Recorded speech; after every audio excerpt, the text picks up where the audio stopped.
Mä oon Mari Sainio, tässä on mieheni Kim Sainio ja ollaan siis Pohjois-Helsingissä Heikinlaaksossa.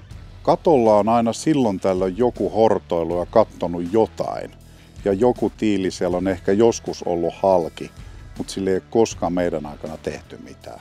Niin ja sitten meillä on tuossa semmoinen, kun tullaan tuosta tieltä tänne meidän talolle, niin tuossa on semmoinen alamäki, että kun kävelee tuossa tiellä, niin näkee tosi hyvin tuolle katoon. Niin sit sitä oli jo sillä 2-3 vuotta katsellut, että jaha, sammalta tulee koko ajan lisää, että pitäisi vissiin jotakin tehdä. Sitten se alkoi olla jo niin pahan näköinen. Todella tärkeää oli se, että osattiin niin kuin jäsennellä se, että mitä kaikkea tapahtuu. Ja semmoisessa niin kuin marssijärjestyksessä niin, että kun mä nimeän meidät aina vähän semmoisiksi niin kuin uuvateiksi. Me tiedetään eri asioista, katoista me ei tiedetä niin paljon. Niin osattiin kertoa sillä tavalla, että me ymmärrettiin se.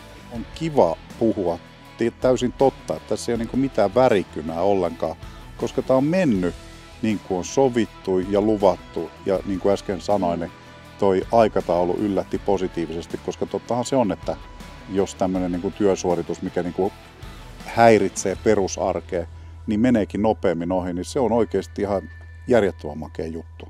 Ei siis lopputulos oli tosi hyvä, että jälleen kerran kun tuolta tulee koirien kanssa ja kävelee alamäkeä, niin nyt kun se on tosi puhdas ja maalattu se katto, niin se on tosi hienon näköinen myöskin. Kyllä joka kerta kun mä tänne himaan tuun, niin katse rullaa heti tuonne katolla ja kiva katella. Meillä on niin kuin naapurin makeampi katto.